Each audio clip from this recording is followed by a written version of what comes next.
وقت کے ساتھ کوئی بات کریں۔ بسم اللہ الرحمن الرحیم۔ Hidayatullah Khan Afridi, advocate supreme court of Pakistan.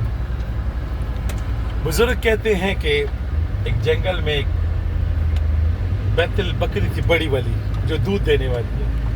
اس کے ساتھ ایک شیر کا بچہ تھا اور وہ اس کا دودھ پیتا تھا۔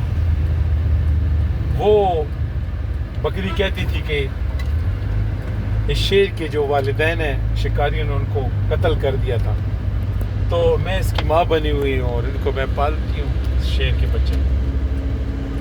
تو جنگل کے اوپر ہواؤں کا بادشاہ جو تھا، جسے ہم شاہین اور باز کہتے ہیں، اس نے کہا اے بکری، تو شیر کے بچے کو دودھ بھی دیتی ہے اور اس کی سربراہی بھی کرتی ہے، اس کی گارڈین بھی ہے، اس کی بڑی بھی ہے۔ کہتا ہے ان کے ساتھ ایک واقعہ ہوا تھا تو میں ان دنوں سے پال رہی ہوں اس کو۔ کہتا ہے میں نے نیکی کی تو اے شاہین، اے باز، اے ہوا کے باز، تم بھی نیکی کرو۔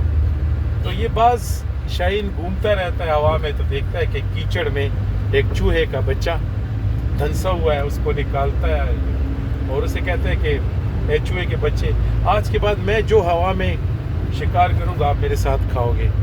اور یوں ہی وہ سلسلہ شکار کا جاری رہا۔ وہ شکار پکڑتا رہا، چوہا کھاتا رہا۔ چوہا بہت بڑا ہو گیا، ایک دن شکار نہ ملا، بادل تھے، تو اس چوہے نے اس شاہین کے پر کو کاٹا۔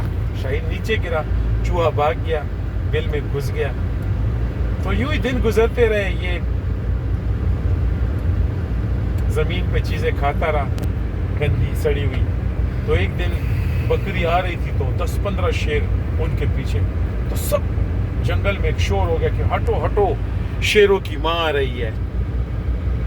اور یہ باز بھی نکل آیا، تو اس نے کہا کہ جب دیکھا تو وہ بکری آ گئی اور شیر کے بچے پیچھے، اپنی ماں کے پیچھے۔ تو باز نے آواز دیا کہ اے بکری، تم نے تو مجھے کہا تھا کہ نیکی کرو، میں نے نیکی کی تو اس چوہے کے بچوں کو بڑا کیا، اس نے مجھے کاٹا اور میں ذلت اور رسوائی کی زندگی گزار رہا ہوں۔ تو پتہ ہے بکری نے کیا کہا؟ بکری نے اسے کہا کہ اے ہوا کے بادشاہ، اے شاہین، تم نے مجھ سے اس کے ذات کے بارے میں پوچھا تھا، میں نے تو جس کے ساتھ نیکی کی اس کی ذات بڑی اچھی تھی، آپ نے بس ذات کے ساتھ نیکی کی، چوہے کی نسل کے ساتھ آپ نے نیکی کی۔ تو معزز خواتین و حضرات، حضرت علی رضی اللہ تعالیٰ عنہ کو قول ہے کہ جو نیکی کرتا ہے اس کی سزا بھی وہ کاٹتا ہے، لیکن نیکی کرنی چاہیے، اچھائی کرنی چاہیے۔ اہل زمین پہ تم رحم کرو، آسمان والا تم پہ رحم کرے گا۔ اپنا خیال رکھیں، اللہ نگہبان۔